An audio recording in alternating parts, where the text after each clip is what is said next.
Hey,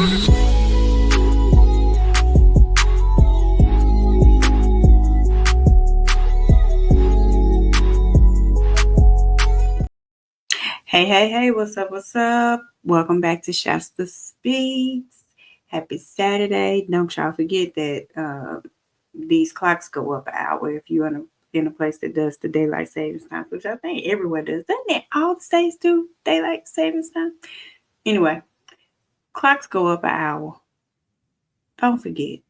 Don't be late for church or late for nothing you gotta do in the morning messing around with these clocks and things, okay? I hope everybody's had an amazing Saturday. I have. I did a lot of relaxing today. My child is dealing with sports at the moment, so we didn't have to do any things like that. So I was finally able to have a relaxing day, which now that some of these things have slowed down, that hopefully will allow me to get back focused on being consistent with my content. So if you have not subscribed, please make sure you subscribe. Um, and as you're coming in to check out this video, please make sure you like it. Tell a friend to come on. I need to get to these 1,000 subscribers. Okay, it feels like it's taking me forever to get to 1,000 subscribers. So put the word out. Tell a friend to tell a friend. I'm definitely trying to grow my channel organically. And so if it takes me a little longer to get to where I need to get to, I am totally fine with that because I want people to subscribe who, want to join the vibe, who want to come over here and check it out and ain't on no BS because I'm not on no type of BS over here on my little channel. And I definitely want to keep it that way. So yeah, if you haven't subscribed, please make sure you subscribe. As always, everything discussed on this channel is alleged. It's in my very own opinion, and it's for entertainment purposes only. Okay. Also, copyright disclaimer under Section 107 of the Copyright Act of 1976. Allowance is made for fair use for purposes such as criticism, comment, news reporting, teaching, scholarship, and research.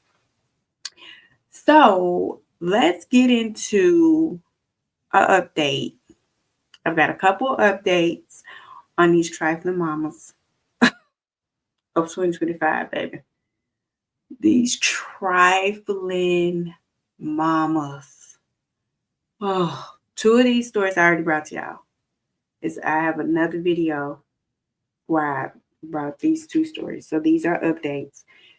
But I've got a new one. I've got a new one. Okay.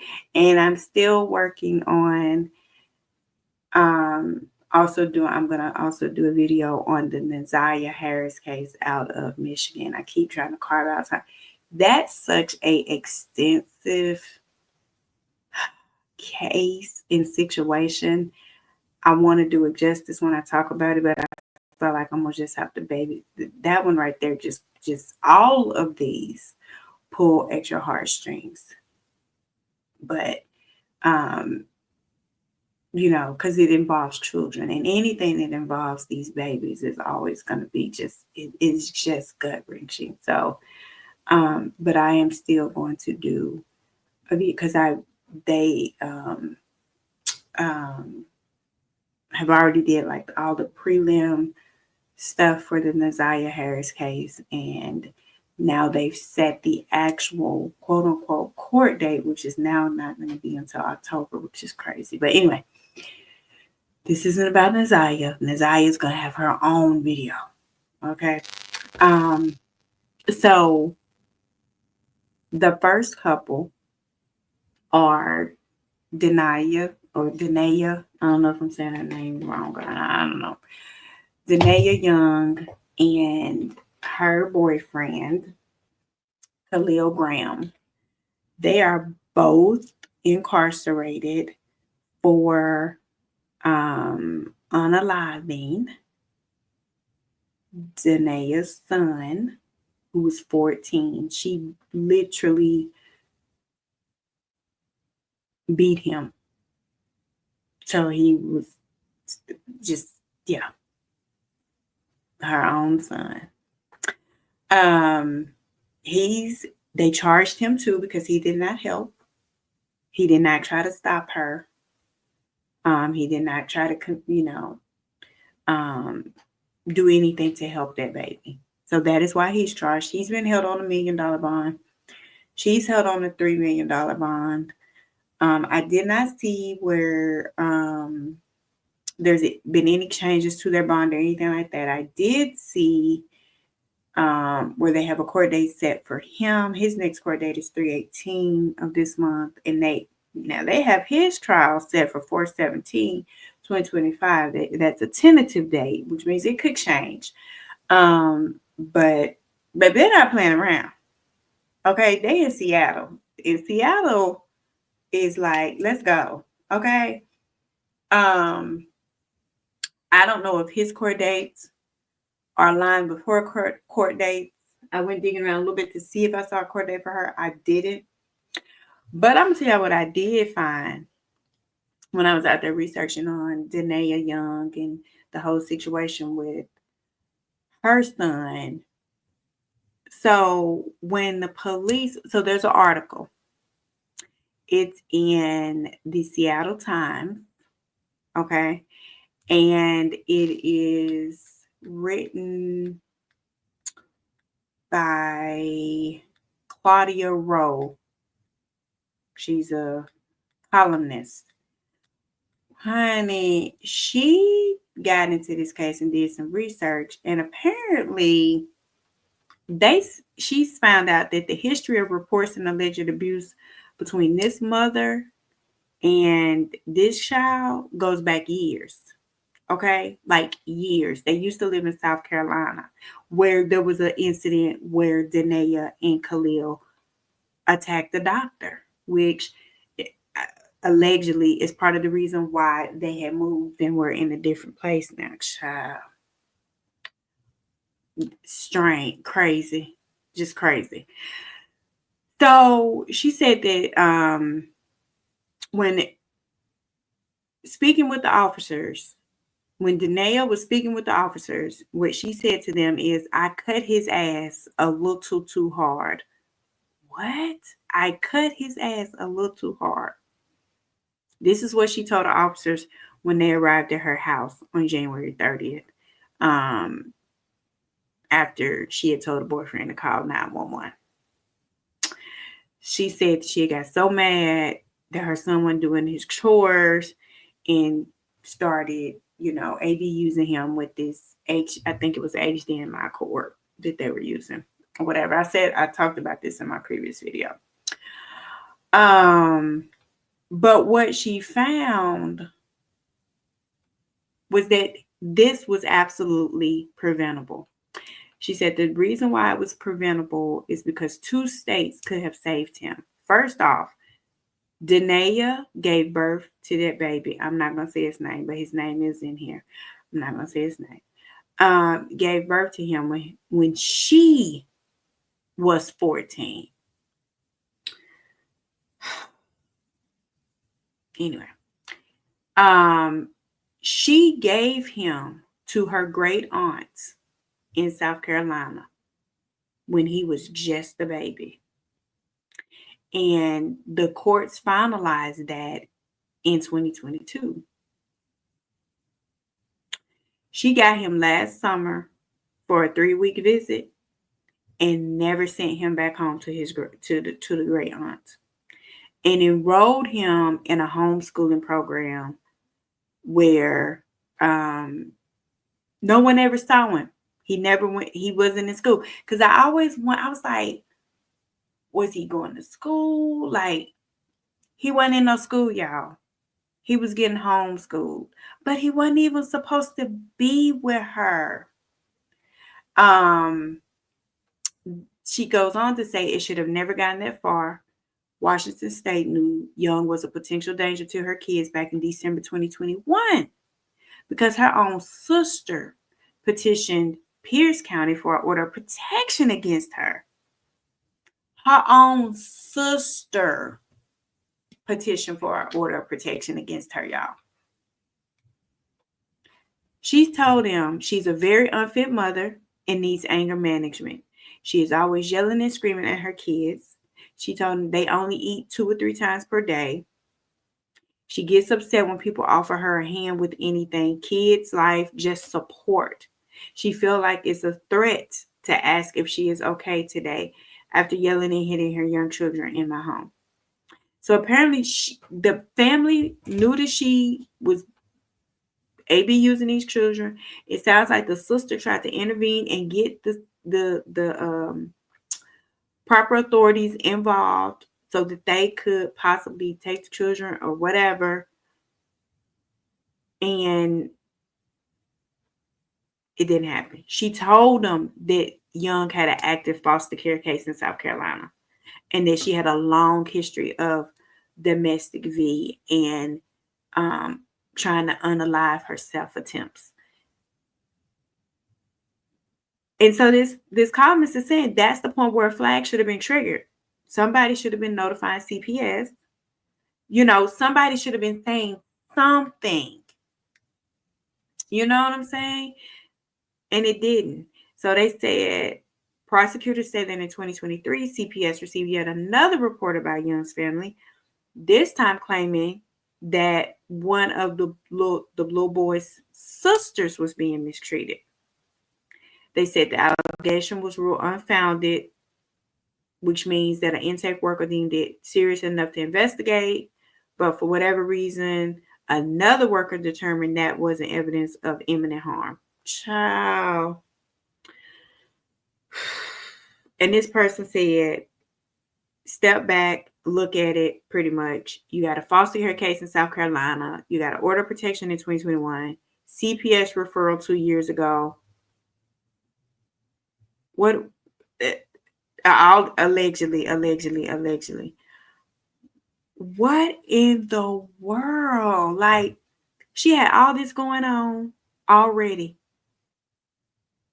Why?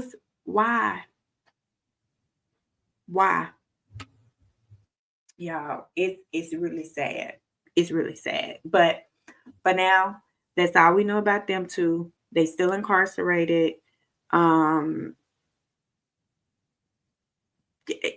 Yeah. Yeah.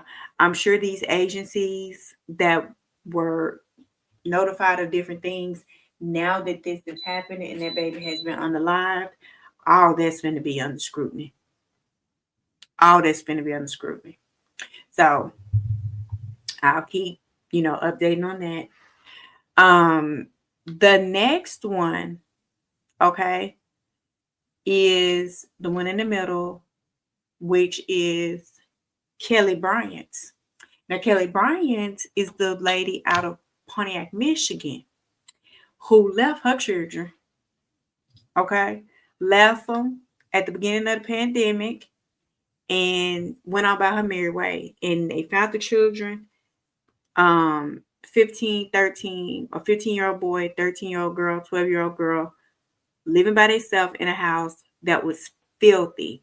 Kids' toenails had grown out so far they couldn't even walk. Hadn't been outside. Hadn't been to school. Just the feces in the bathroom. Like, just, if you haven't looked at it, look it up. It is absolutely heart-wrenching to think what them kids was over there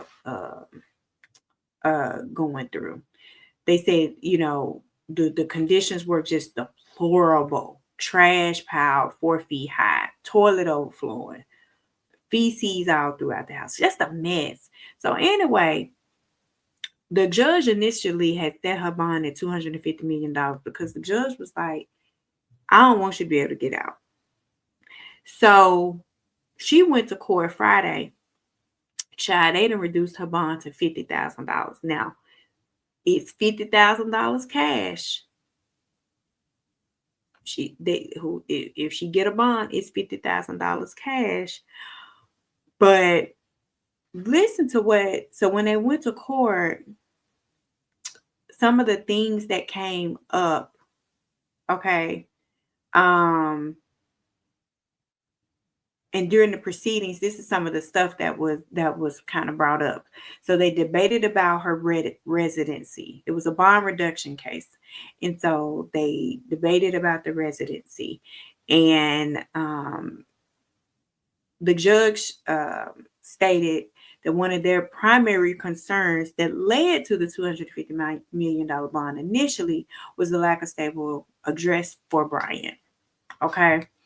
And her attorney now is saying she has a stable residence now, and she had one before her arrest as well. They said now there's additional concerns because of the publicity that this particular case has received. What you thought was gonna happen? Yeah, it's definitely a lot of publicity because who go off and just leave their kids in the house?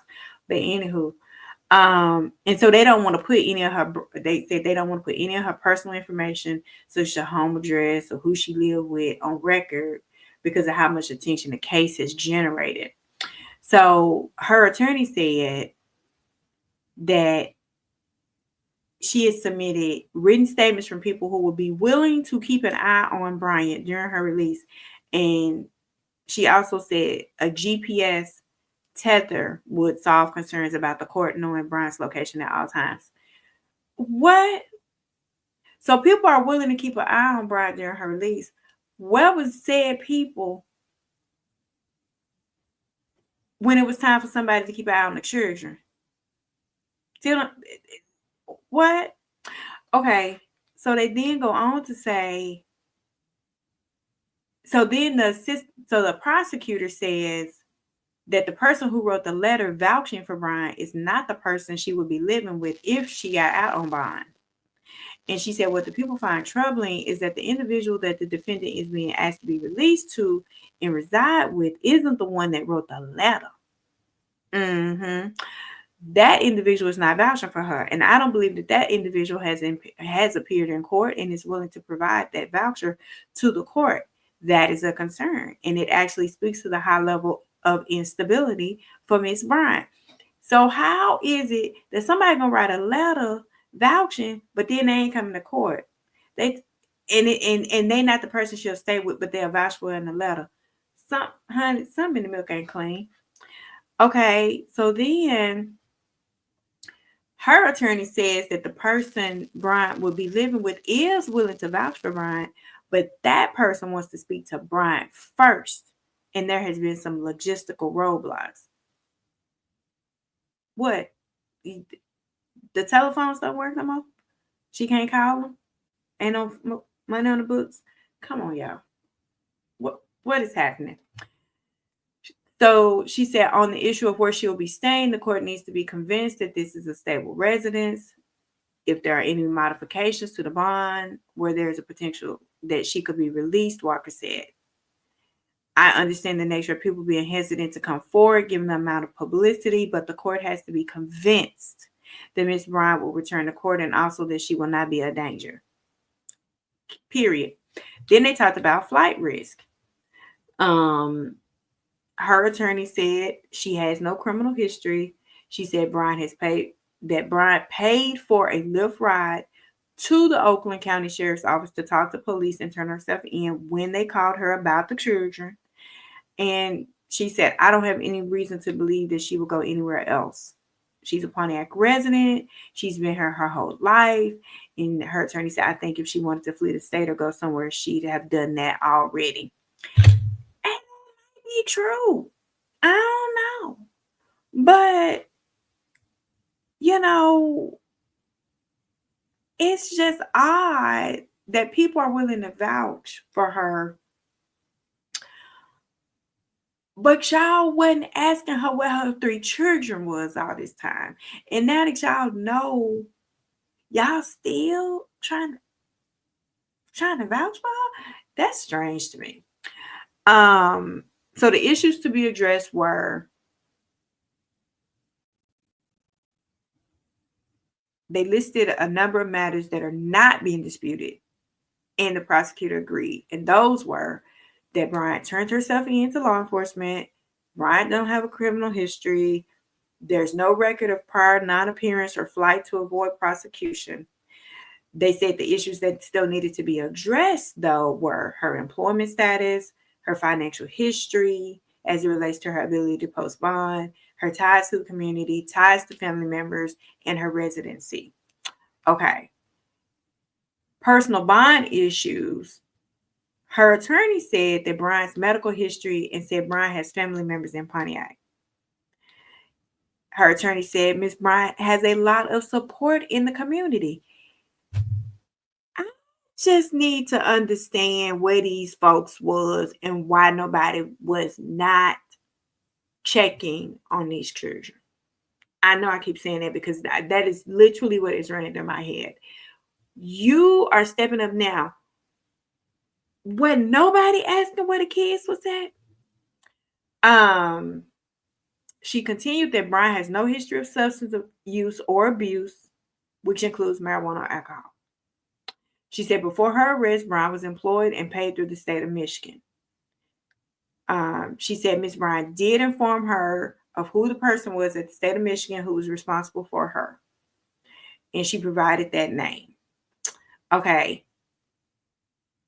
The attorney said that the amount that Bryant made of her job would not be enough to post bond, and no family members would have the necessary funds either.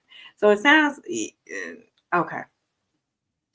The prosecution said, they of course pointed out the seriousness of the charges and said that there's a very high likelihood of conviction. Yeah, because I can't see how you don't get convicted.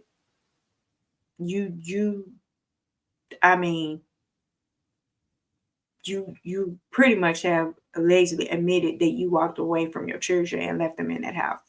So I don't know how you get around. At this point, I feel like all she could do is try to make some kind of plea deal. And so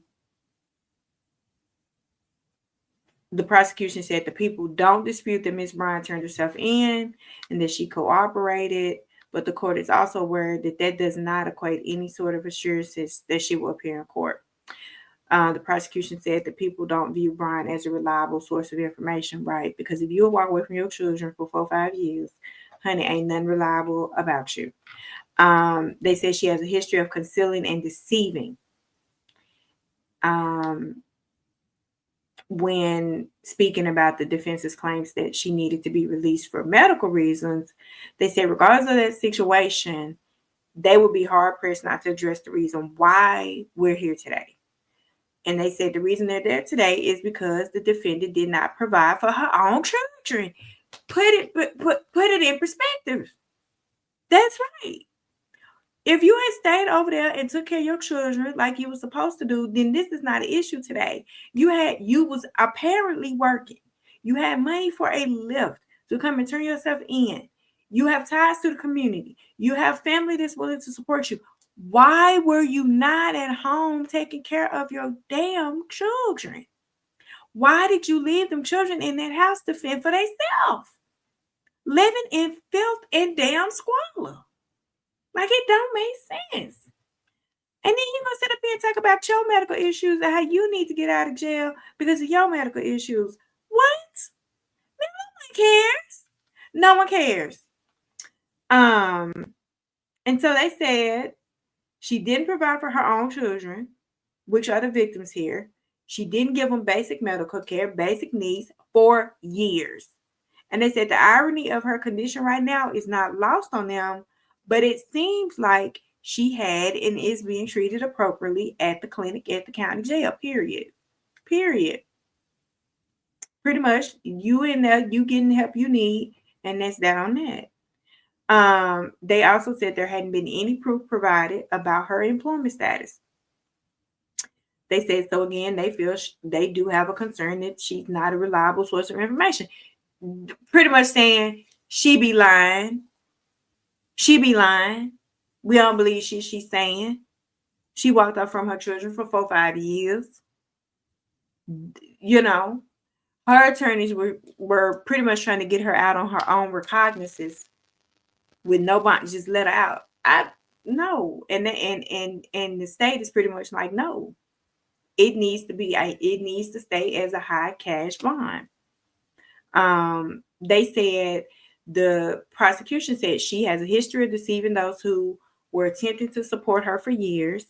It is difficult for me to imagine that all her beliefs about her alleged support systems have completely changed within 2 weeks of her being in custody. And honestly, it does feel self-serving. Um, She also said the person who vouched for Brian in the letter wants to remain anonymous. She said, how is that considered a voucher or a support for the defendant? That individual also admits that the defendant lied about the victim's whereabouts. They also stated, see, right there. So apparently people may have been asking about the children, and she been lying about where the kids was all this time. So how y'all gonna vouch for her? So how y'all gonna now come around and vouch for her when y'all find out that she's been lying all this time and them kids been over there living in squalor? Y'all, people are weird. Like real deal weird. They also stated that the individual knew that this individual was there if she needed help, but the defendant never reached out.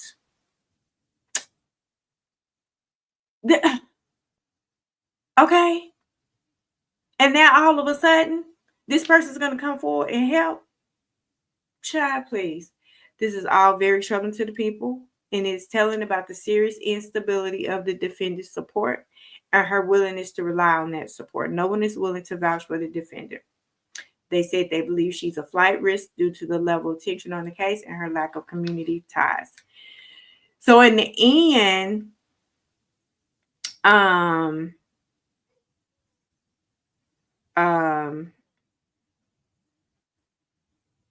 they said that they most importantly feel like she does pose a danger to the community, specifically to the victims, which are the children. They said who are members of the community who she egregiously and intentionally neglected for years. Period. They're not playing with her, and they shouldn't play with her. So in the end, the judge gave her a $50,000 cash bond, and it's no surety, and it has a ton of conditions on it. Like she got pre-trial supervision, no alcohol, drug use, no possession of a weapon. She can't get in no type of trouble. She can't get in contact with the kids or nobody that's, has the kids. She got to wear a tether. She can only leave home for medical emergencies, court appearances, and employment. That's it. She's under house arrest.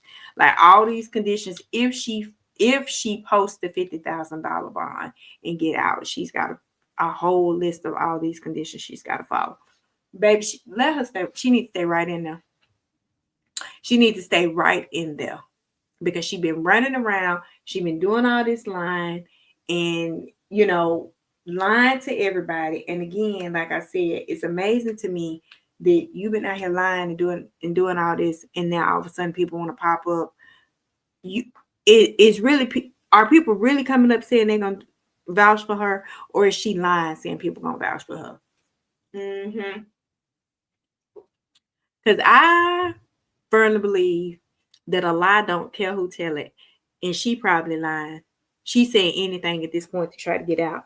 I'm with the prosecution. She would probably try to run, and they need to leave her right in there where she at. Right in there where she at.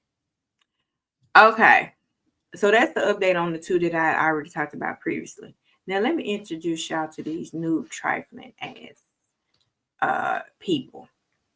Now, these new ones on here, on the thumbnail, the woman and the man, the woman with the dress and the man with the orange shirt. Baby, that's Kimberly Mills and Mr. Andre Walker. And they are out of Florida, Tavares, Florida. I don't know how to say it. To be exact. These two AB used Kimberly Mills' 10-year-old son. Yes, her 10-year-old son in the garage. And they AB used him on February 22nd and took him to the hospital at 10 o'clock after the boy went into cardiac arrest. Took him to the hospital, and when they noticed that the hospital people had called the police, they left the hospital. So there's an article about this one. It's in what is it? I think it's WFLA out of Florida, News Channel 8. And they said the police were called at 10 p.m. in regards to a 10-year-old boy in cardiac arrest. He was visibly covered in bruises and burn marks. And burn marks, y'all. Covered.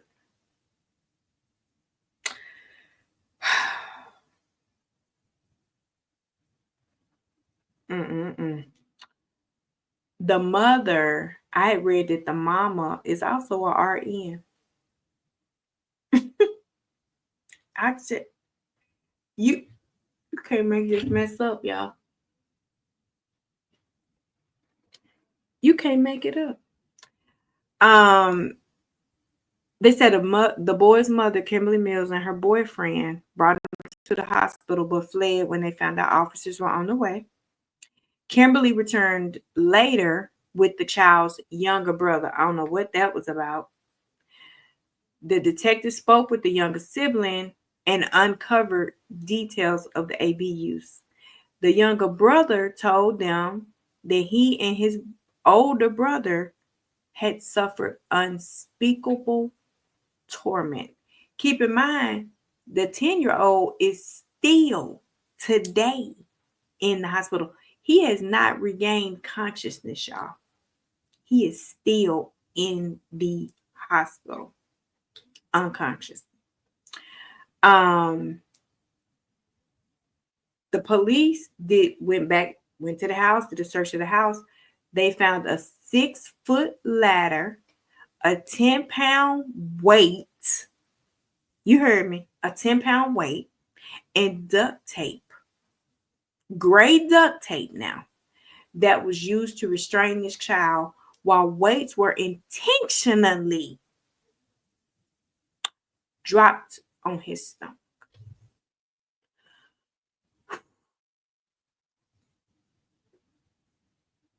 I cannot.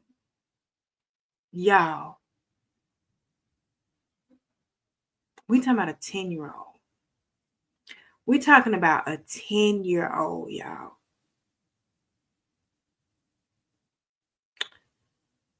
Oh, Lord have mercy. You read about this stuff, and it's like some of these babies just don't even have a chance. This is his mama doing this.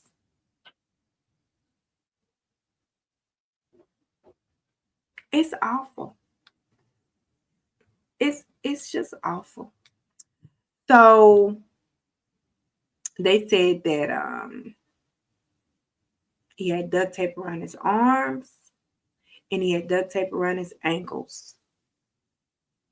And they had his hands above his head.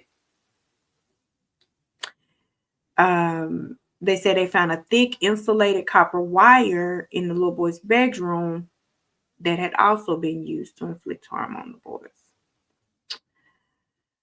So both of them, Kimberly and Andre, are both incarcerated. Neither one of them have a bond.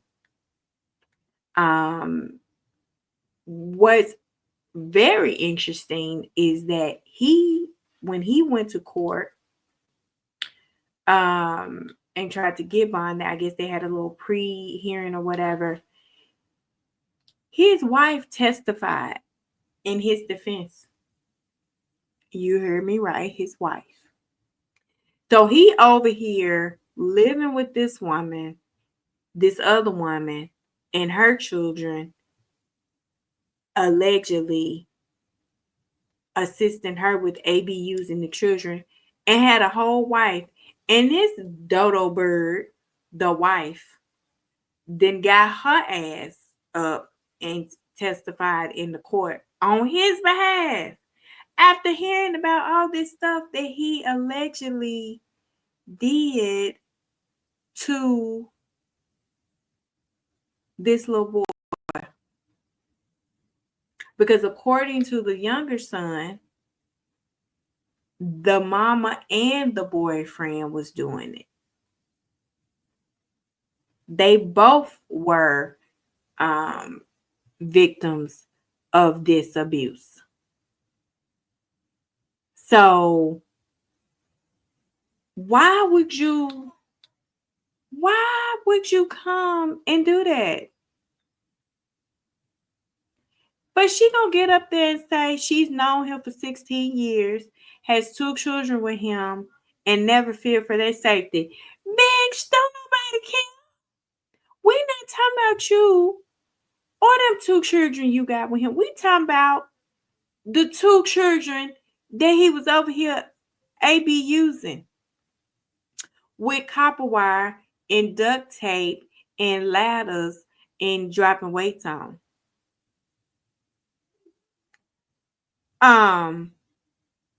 They done got in there and said they were trying to get him a bond of $5,000. She said that she and his parents, because even his parents, after hearing about what then happened, when I tell child, they said they will post his bond. They didn't got it and requested that the bond be $5,000. The state called on the detectives, and the detectives talked about the internal injuries the little boy had. They said he had internal bleeding in his stomach area. He had raccoon eyes, which would mean that he possibly had some head trauma. And they talked about the interview they did with the boy's younger brother. The younger brother said that his brother was being punished in the living room. And then after that, he was taken into the garage by Andre, which is the man they trying to get a bond for, and punished further by Andre in the garage, which means that duct tape, that ladder, the weights, that was Andre. And duct taping him to that was Andre. They asked the younger brother if he had been punished in the same way, and he said yes. Y'all, I can't.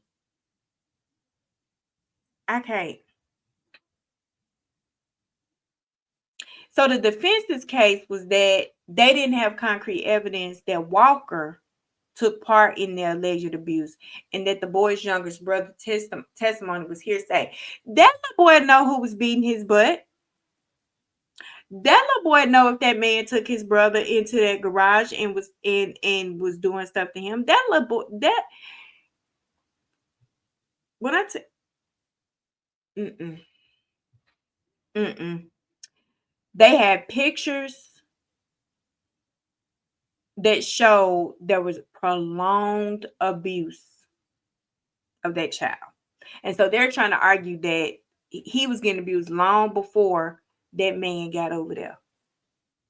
Don't matter. Don't matter.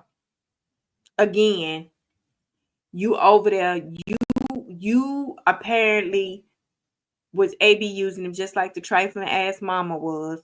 And if you wasn't, you didn't try to intervene. So you still just as bad. And ultimately, the judge denied bond for his ass. Now, what they waiting on in Florida is to see if this boy gonna pull through. They just waiting. They said they expecting for their charges to be upgraded.